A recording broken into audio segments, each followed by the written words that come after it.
ওম শান্তি। আজিৰ তাৰিখ 11 মাৰ্চ 2025 বৰ্ষ। প্ৰাতঃ মুৰলী বাপদাদা মধুবন।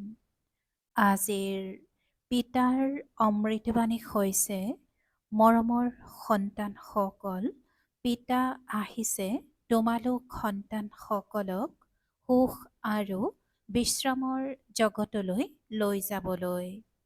বিশ্ৰাম শান্তিধাম আৰু সুখধামতহে আছে।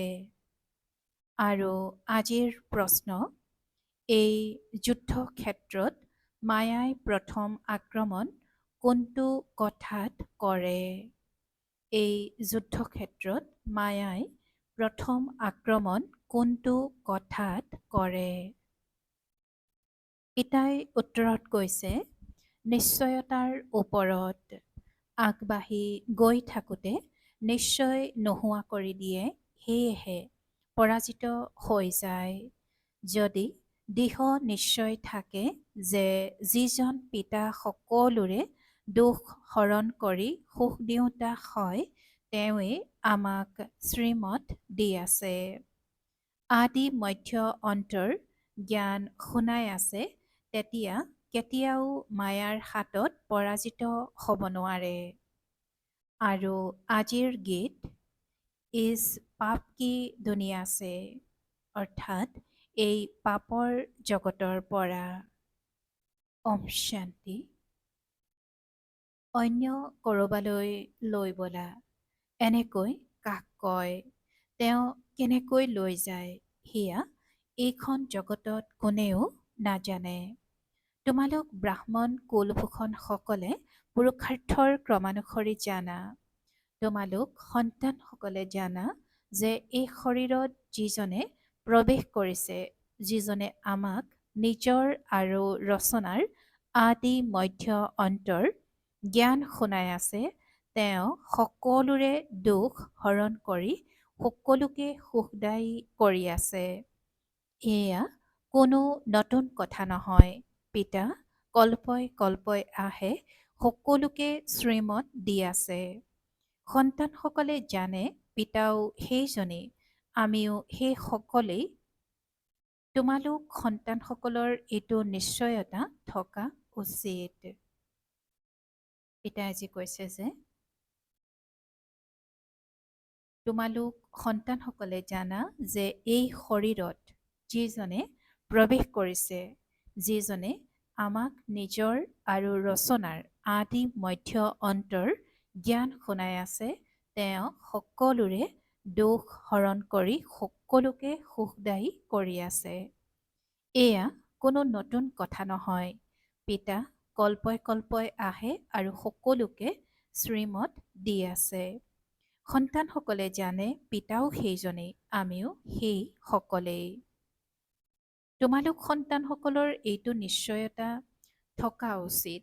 পিতাই কয়, মই সন্তানসকলক সুখধাম শান্তিধামলৈ লৈ যাবলৈ আহিছোঁ, কিন্তু মায়াই নিশ্চয় হ'বলৈ নিদিয়ে। সুখধামলৈ গৈ থাকোঁতে আকৌ পৰাজিত কৰি দিয়ে। এয়া যুদ্ধক্ষেত্ৰ হয় নহয়, সেই যুদ্ধ হৈছে বাহুবলৰ আৰু এয়া হৈছে যোগবলৰ।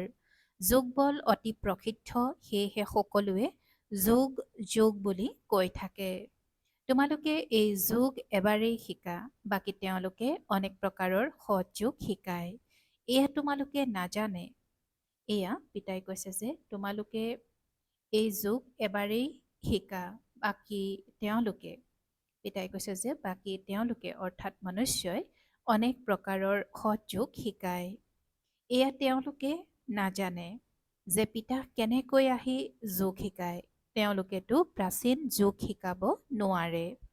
তোমালোক সন্তানসকলে ভালদৰে জানা যে এয়া সেইজন পিতাই ৰাজযোগ শিকাই আছে, যাক স্মৰণ কৰে। সেই পতিত পাৱন আহক, এনেকুৱা ঠাইলৈ লৈ বলক য'ত বিশ্ৰাম আছে। বিশ্ৰাম শান্তিধাম আৰু সুখধামতহে আছে। দুখধামত বিশ্ৰাম ক'ৰ পৰা আহিল? বিশ্ৰাম নাই, সেইবাবেতো ড্ৰামা অনুসৰি পিতা আহে। এয়া হৈছে দুখধাম, ইয়াত দুখেই দুখ। দুখৰ পাহাৰ খহিব, যিমানেই ধনবান নহওক বা যিয়েই নাথাকক, কিবা নহয় কিবা এটা দুখ নিশ্চয় থাকে। তোমালোক সন্তানসকলে জানা যে আমি অতি মৰমৰ পিতাৰ সংগত বহি আছোঁ, যিজন পিতাৰ এতিয়া আগমন হৈছে। ড্ৰামাৰ ৰহস্যও এতিয়া তোমালোকে জানা। পিতাৰ এতিয়া আগমন হৈছে, আমাক লগত লৈ যাব। পিতাই আমাক আত্মাসকলক কয়, কিয়নো তেওঁ আমাৰ আত্মাসকলৰ পিতা হয় নহয়। পিতাই আমাক আত্মাসকলক কয়, কিয়নো তেওঁ আমাৰ আত্মাসকলৰ পিতা হয় নহয়। যাৰ বাবে গায়ন আছে, আত্মাসকল আৰু পৰমাত্মা বহুকাল বিচ্ছিন্ন হৈ থাকিল। শান্তিধামত সকলো আত্মা একেলগে থাকে। এতিয়া পিতাটো আহিল, বাকী যি অলপ তাত আছে তেওঁলোকো ওপৰৰ পৰা তললৈ আহি থাকে। ইয়াত তোমালোকক পিতাই কিমান কথা বুজায়। ঘৰলৈ যোৱাৰ লগে লগে তোমালোকে পাহৰি যোৱা। হওঁতে বৰ সহজ কথা। পিতাই কৈছে যে ঘৰলৈ যোৱাৰ লগে লগে তোমালোকে পাহৰি যোৱা। হওঁতে বৰ সহজ কথা। আৰু পিতা যিজন সকলোৰে সুখদাতা শান্তিদাতা, তেওঁ বহি সন্তানসকলক বুজায়, তোমালোক সংখ্যাত কিমান তাকৰ, লাহে লাহে বৃদ্ধি হৈ যাব। তোমালোকৰ পিতাৰ প্ৰতি গুপ্ত স্নেহ আছে। য'তেই নাথাকা কিয় তোমালোকৰ বুদ্ধিত থাকিব, পিতা মধুবনত বহি আছে। পিতাই কয়, মোক তাত অৰ্থাৎ মূল লোকত স্মৰণ কৰিবা। তোমালোকৰো নিবাসস্থান তাতেই, গতিকে নিশ্চয় পিতাক স্মৰণ কৰিবা। যাৰ কাৰণে কয় আপুনি মাতা পিতা, তেওঁ যথাযথ এতিয়া তোমালোকৰ ওচৰলৈ আহিছে। পিতাই কয়, মই তোমালোকক লৈ যাবলৈ আহিছোঁ। ৰাৱণে তোমালোকক পতিত তমোপ্ৰধান কৰিলে আৰু এতিয়া শতুপ্ৰধান পাৱন হ'ব লাগে। পতিত কেনেকৈ যাব পাৰিব? পিতাই সুধিছে যে পতিত কেনেকৈ যাব পাৰিব? পবিত্ৰটো নিশ্চয় হ'ব লাগে। এতিয়া এজনো মনুষ্য শতুপ্ৰধান নহয়। এইখন হৈছে তমোপ্ৰধান সৃষ্টি। এয়া মনুষ্যৰে কথা। মনুষ্যৰ বাবেই শতুপ্ৰধান, শতু, ৰজু, তমোৰ ৰহস্য বুজোৱা হয়। পিতাই সন্তানসকলকহে বুজায়। এয়াতো বহুত সহজ। তোমালোক আত্মাসকল নিজৰ ঘৰত আছিলা।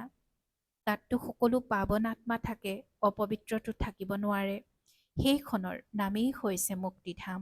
এতিয়া তোমালোকক পিতাই পাৱন কৰি পঠিয়াই দিয়ে। এতিয়া তোমালোকক পিতাই পাৱন কৰি পঠিয়াই দিয়ে। পুনৰ তোমালোক ভূমিকা পালন কৰিবলৈ সুখধামলৈ আহা। শতু, ৰজু, তমোত তোমালোকেই আহা।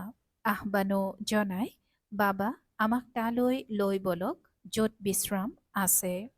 সাধুসন্ত আদি কোনেও এইটো গম নাপায় যে শান্তি ক'ত পাব পাৰি। পিতাইজী কৈছে যে সাধু সন্ত আদিয়ে কোনেও এইটো গম নাপায় যে শান্তি ক'ত পাব পাৰি। এতিয়া তোমালোক সন্তানসকলে জানা যে আমি সুখ শান্তিৰ বিশ্ৰাম ক'ত পাম। বাবাই এতিয়া আমাক 21 জন্মৰ কাৰণে সুখ দিবলৈ আহিছে। বাকী যিসকল পাছত আহে তেওঁলোক সকলোকে মুক্তি দিবলৈ আহিছে। দেৰিকৈ যিসকল আহে তেওঁলোকৰ ভূমিকাই কম। তোমালোকৰ ভূমিকা সকলোতকৈ বেছি। তোমালোকে জানা যে আমি 84 জন্মৰ ভূমিকা পালন কৰি এতিয়া পূৰা কৰিলোঁ। এতিয়া চক্ৰ পূৰা হ'ল। গোটেই পুৰণি বৃক্ষজোপা পূৰা হৈ যাব।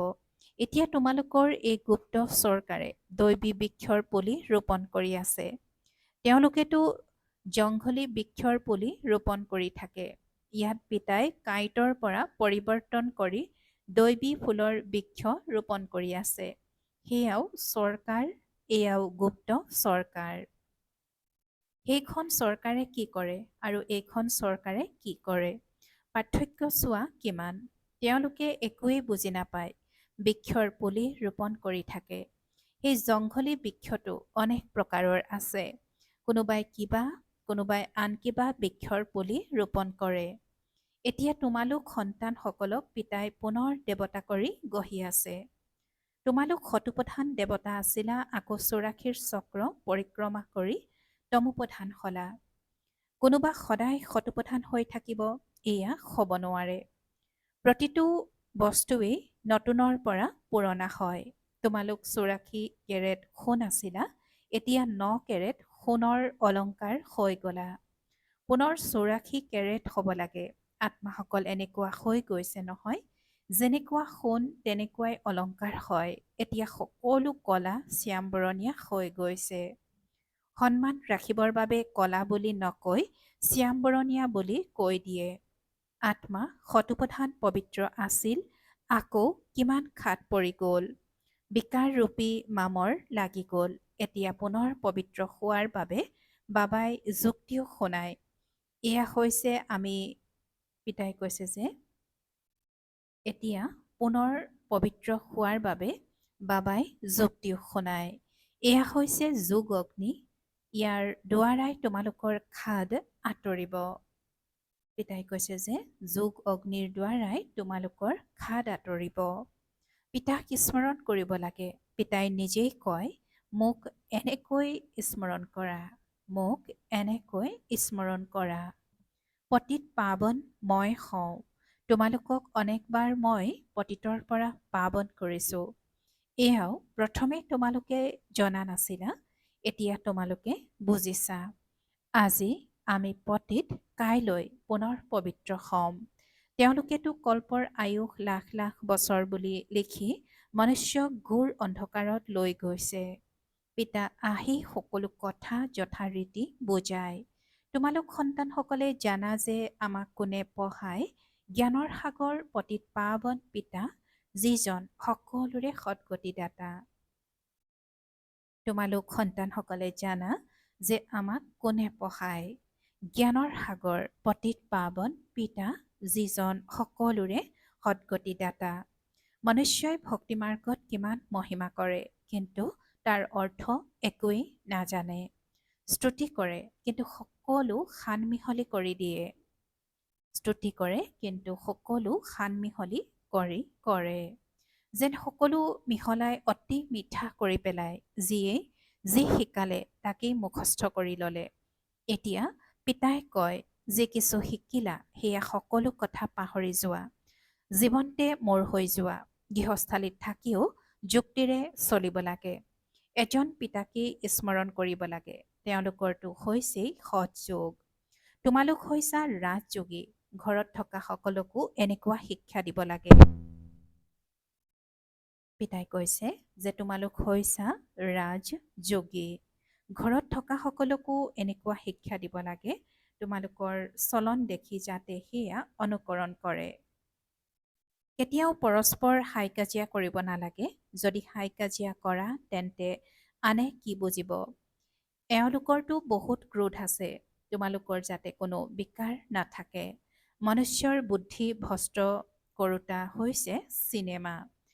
এয়া নৰক সদৃশ। তালৈ গ'লেই বুদ্ধি ভ্ৰষ্ট হৈ যায়। জগতত কিমান মলিনতা আছে। জগতত কিমান মলিনতা আছে। এফালে চৰকাৰে আইন প্ৰণয়ন কৰে যে 18 বছৰৰ তলৰ কোনো যাতে বিবাহ পাশত আবদ্ধ নহয়। তথাপি অনেক বিবাহ সম্পন্ন হৈয়ে থাকে। কোলাত সন্তানক বহুৱাই বিবাহ সম্পন্ন কৰাই থাকে। এতিয়া তোমালোকে জানা যে বাবাই আমাক এই চি সৃষ্টিৰ পৰা লৈ যায়, আমাক স্বৰ্গৰ মালিক কৰি তোলে। পিতাই কয়, নষ্টমোহা হৈ যোৱা, কেৱল মোক স্মৰণ কৰা। পৰিয়ালত আত্মীয় কুটুম্বৰ সৈতে থাকিও মোক স্মৰণ কৰিবা। কিবা পৰিশ্ৰম কৰিলেহে বিশ্বৰ মালিক হবাগৈ। পিতাই কয়, মাহ মেকম, অৰ্থাৎ কেৱল মোক স্মৰণ কৰা আৰু আখৰি অৱগুণ ত্যাগ কৰা। নিতৌ ৰাতি নিজৰ খতিয়ান উলিয়াবা। এয়া হৈছে তোমালোকৰ বেপাৰ। এই বেপাৰ কাৎচিতহে কোনোবাই কৰে।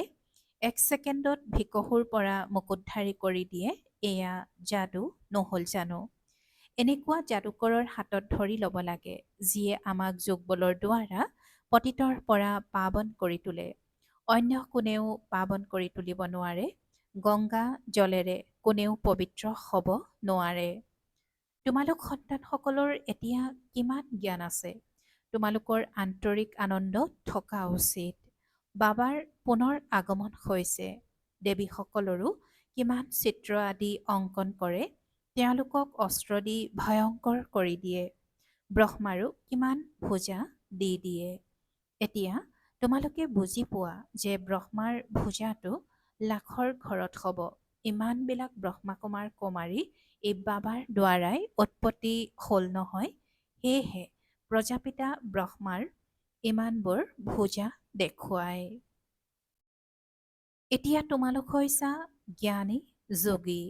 তোমালোকৰ মুখেৰে সদায় ৰত্ন উচ্চাৰিত হ'ব লাগে। জ্ঞান ৰত্নৰ বাহিৰে আন কোনো কথা নাই। এই ৰত্নবোৰৰ কোনেও মূল্য নিৰ্ধাৰণ কৰিব নোৱাৰে। পিতাই কয় মন্মনা ভৱ। পিতাক স্মৰণ কৰা, তেতিয়া দেৱতা হবাগৈ। পিতাই কয় যে মন্মনা ভৱ। পিতাক স্মৰণ কৰা, তেতিয়া দেৱতা হবাগৈ। ভাল বাৰু। অতি মৰমৰ কল্পৰ পাছত পুনৰাই মিলিত হোৱা সন্তানসকলৰ প্ৰতি মাতা পিতা বাপ দাদাৰ স্নেহপূৰ্ণ স্মৰণ আৰু সুপ্ৰভাত। আত্মিক পিতাৰ আত্মিক সন্তানসকলক নমস্কাৰ আৰু আত্মিক সন্তানসকলৰ আত্মিক মাত পিতা আৰু বাপ দাদাৰ প্ৰতি স্নেহপূৰ্ণ স্মৰণ আৰু সুপ্ৰভাত আৰু নমস্কাৰ নমস্কাৰ নমস্কাৰ। আৰু আজিৰ ৰাত্ৰিৰ ক্লাছ 1968 চনৰ 11 মাৰ্চ। তোমালোকৰ ওচৰত প্ৰদৰ্শনী উদ্ঘাটন কৰিবলৈ ডাঙৰ ডাঙৰ ব্যক্তিসকল আহে। তেওঁলোকে কেৱল এইটোৱে বুজে যে ভগৱানক পাবৰ কাৰণে এওঁলোকে এয়া ভাল মাৰ্গ উলিয়াইছে। 1968 চনৰ 11 মাৰ্চৰ ৰাত্ৰিৰ ক্লাছত পিতাই কৈছে যে তোমালোকৰ ওচৰত প্ৰদৰ্শনী উদ্ঘাটন কৰিবলৈ ডাঙৰ ডাঙৰ ব্যক্তিসকল আহে। তেওঁলোকে কেৱল এইটোৱে বুজে যে ভগৱানক পাবৰ কাৰণে এওঁলোকে এয়া ভাল মাৰ্গ উলিয়াইছে। যেনেকৈ ভগৱানক প্ৰাপ্তিৰ কাৰণে সৎসংগ আদি কৰে, বেদ পঢ়ে, তেনেকৈ এয়াও এওঁলোকে এইটো মাৰ্গ লৈছে। বাকী এইটো বুজি নাপায় যে এওঁলোকক ভগৱানে পঢ়ায়, কেৱল ভাল কৰ্ম কৰে, পবিত্ৰতা আছে আৰু ভগৱানৰ সৈতে মিলন কৰায়। এয়া দেৱীসকলে ভাল মাৰ্গ উলিয়াইছে। মাথো সিমানেই। যাৰ দ্বাৰা উদ্ঘাটন কৰোৱা হয় তেওঁলোকেতো নিজকে বহুত উচ্চ বুলি ভাবে। কোনো কোনো ডাঙৰ ডাঙৰ ব্যক্তিয়ে বাবাৰ বিষয়ে এনেকৈ ভাবে যে এওঁ কোনো মহান পুৰুষ, গৈ তেওঁক সাক্ষাৎ কৰোঁ। বাবাইতো কয় যে প্ৰথমে প্ৰপত্ৰ পূৰ কৰি পঠিওৱা। প্ৰথমতেতো তোমালোক সন্তানসকলে তেওঁলোকক পিতাৰ সম্পূৰ্ণ পৰিচয় দিবা। পৰিচয় অবিহনে আহি কি কৰিব? শিৱ বাবাকতো তেতিয়াহে লগ কৰিব পাৰিব যেতিয়া প্ৰথমে পুৰা নিশ্চয় জন্মিব। পৰিচয় অবিহনে লগ কৰি কি কৰিব? বহুত চহকী লোক আহে। তেওঁলোকে ভাবে এওঁলোকক কিবা এটা দিওঁ। গৰীবে এটকা দিয়ে, চহকীয়ে 100 টকা দিয়ে। গৰীবৰ এটকা মূল্যৱান হৈ যায়। এই চহকী লোকসকলেতো কেতিয়াও স্মৃতিৰ যাত্ৰাত যথাৰ্থ ৰীতিৰে থাকিব নোৱাৰে। তেওঁলোক আত্ম অভিমানী হ'ব নোৱাৰে। প্ৰথমেতো পতিতৰ পৰা পাৱন কেনেকৈ হ'ব লাগে সেয়া লিখি দিব লাগে। তমোপ্ৰধানৰ পৰা সতোপ্ৰধান হ'ব লাগে। এই ক্ষেত্ৰত প্ৰেৰণা আদি কোনো কথাই নাই। পিতাই কৈছে যে এই ক্ষেত্ৰত প্ৰেৰণা আদিৰ কোনো কথাই নাই। পিতাই কয় মামেকম স্মৰণ কৰিবা, তেতিয়া মামৰ আঁতৰি যাব। প্ৰদৰ্শনী আদি চাবলৈ আহে, কিন্তু 2-3 বাৰ আহি বুজিলে তেতিয়া বুজিব লাগে যে এওঁক কাৰে আঘাত কৰিছে। দেৱতা ধৰ্মৰ হয়, এওঁ ভাল ভক্তি কৰিছে। যদিও কাৰোবাৰ ভাল লাগে কিন্তু লক্ষ্যক আঁকোৱালি লোৱা নাই, তেন্তে তেওঁ কি কামৰ? এয়াতো তোমালোক সন্তানসকলে জানা যে ড্ৰামা চলি থাকে। এয়াতো তোমালোক সন্তানসকলে জানা যে ড্ৰামা চলি থাকে। যি চলি আছে আৰু বুদ্ধিৰে তোমালোকে সেয়া বুজি পোৱা যে কি হৈ আছে। তোমালোকৰ বুদ্ধিত চক্ৰ চলি থাকে, পুনৰাবৃত্তি হৈ থাকে। যিয়ে যি কৰিছিল সেয়াই কৰে। পিতাই কাৰোবাৰ পৰা ল'ব বা নলয় সেইটো তেওঁৰ হাতত। এতিয়া সেৱা কেন্দ্ৰ আদি খোলে, পইচা কামত আহে। যেতিয়া তোমালোকৰ প্ৰভাৱ বিস্তাৰ হ'ব, তেতিয়া পইচাই কি কৰিব? মূল কথা হৈছে পতিতৰ পৰা পাৱন হোৱা। সেইটোতো বৰ কঠিন। ইয়াতেই লাগি যাব লাগে। আমিতো পিতাক স্মৰণ কৰিব লাগে। ৰুটি খোৱা আৰু পিতাক স্মৰণ কৰা। এনেকৈ বুজিব যে প্ৰথমেতো পিতাৰ পৰা উত্তৰাধিকাৰ লৈ লওঁ। মই আত্মা প্ৰথমেতো এইটো দৃঢ় কৰোৱা উচিত। যেতিয়া এনেকুৱা কোনোবা ওলাব, তেতিয়া তীব্ৰ গতিৰে যাব পাৰিব। বাস্তৱত তোমালোক সন্তানসকলে যোগ বলেৰে গোটেই বিশ্বক পবিত্ৰ কৰি তোলা, তেন্তে সন্তানসকলৰ কিমান নিশ্বাস থাকিব লাগে। মুখ্য কথা হয় পবিত্ৰতা। ইয়াত পঢ়ুৱাও হয় আৰু পবিত্ৰও হ'ব লাগে।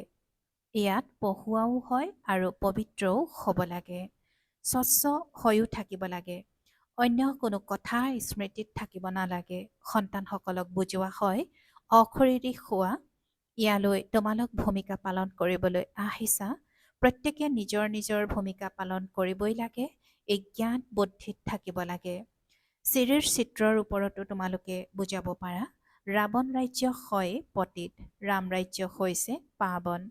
আকৌ পতিতৰ পৰা পাৱন কেনেকৈ হ'ম, এনেকুৱা কথাবোৰ বিচাৰ কৰিব লাগে। ইয়াকেই বিচাৰ সাগৰ মন্থন বুলি কোৱা হয়।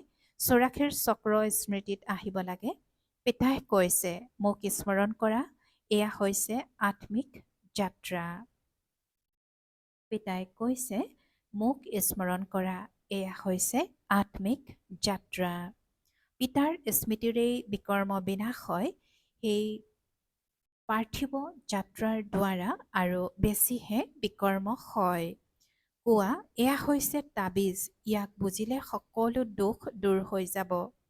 তাবিজ দুখ দূৰ কৰিবলৈ অৰ্থাৎ দুখ দূৰ কৰিবৰ বাবেই পিন্ধে। তাবিজ দুখ দূৰ কৰিবৰ কাৰণেই পিন্ধে।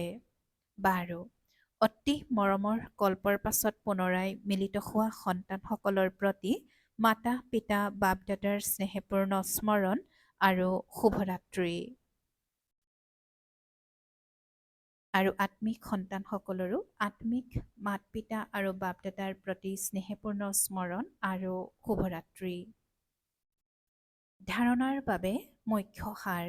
প্ৰথমতে নষ্টমোহা হৈ পিতাক স্মৰণ কৰিব লাগে। পৰিয়ালত আত্মীয় কুটুম্বৰ সৈতে থাকি বিশ্বৰ মালিক হ'বলৈ পৰিশ্ৰম কৰিব লাগে। অৱগুণ এৰিব লাগে। দ্বিতীয়তে নিজৰ চলন এনেকুৱা কৰিব লাগে যাতে দেখি সকলোৱে অনুকৰণ কৰে। ভিতৰত কোনো বিকাৰ যাতে নাথাকে, সেয়া পৰীক্ষা কৰিব লাগে। আৰু আজিৰ পিতাৰ বৰদান। দ্বৈত সেৱাৰ দ্বাৰা অলৌকিক শক্তিৰ সাক্ষাৎকাৰ কৰাওঁতা বিশ্ব সেৱাধাৰী হোৱা। দ্বৈত সেৱাৰ দ্বাৰা অলৌকিক শক্তিৰ সাক্ষাৎকাৰ কৰাওঁতা বিশ্ব সেৱাধাৰী হোৱা। আৰু আজিৰ বৰদানৰ ব্যাখ্যা। যেনেকৈ পিতাৰ স্বৰূপেই হৈছে বিশ্ব সেৱক, তেনেকৈ তোমালোকো পিতাৰ সমান বিশ্ব সেৱাধাৰী হোৱা। শৰীৰৰ দ্বাৰা স্থূল সেৱা কৰিও মনেৰে বিশ্ব পৰিৱৰ্তনৰ সেৱাত তৎপৰ হৈ থাকা। একেটা সময়তে দেহ আৰু মনেৰে একেলগে সেৱা হওক। যিয়েই মন আৰু কৰ্ম দুয়োটা সেৱা একেলগে কৰে, তেওঁক দেখাসকলৰ অনুভৱ বা সাক্ষাৎকাৰ হৈ যায় যে এয়া কোনো অলৌকিক শক্তি। সেইকাৰণে এইটো অভ্যাস নিৰন্তৰ আৰু স্বভাৱসিদ্ধ কৰি তোলা। মনৰ সেৱাৰ বাবে বিশেষভাৱে একাগ্ৰতাৰ অভ্যাস বঢ়োৱা। আৰু আজিৰ শ্লোগান।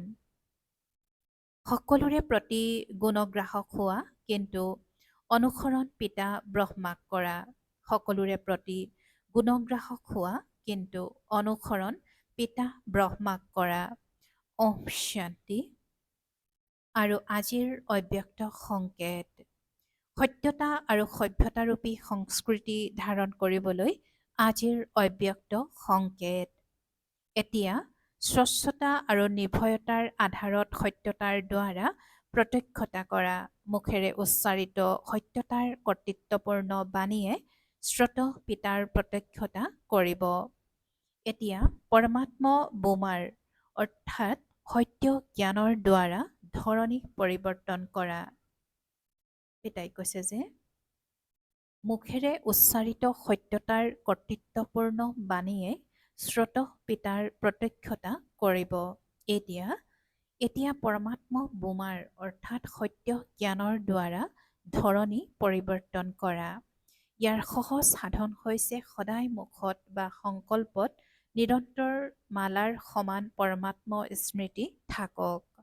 সকলোৰে অন্তৰত এটাই নিচা থাকক, মোৰ বাবা। সকলোৰে অন্তৰত এটাই নিচা থাকক, মোৰ বাবা। সংকল্প, কৰ্ম আৰু বাণীত এইটোৱেই অখণ্ড নিচা থাকক।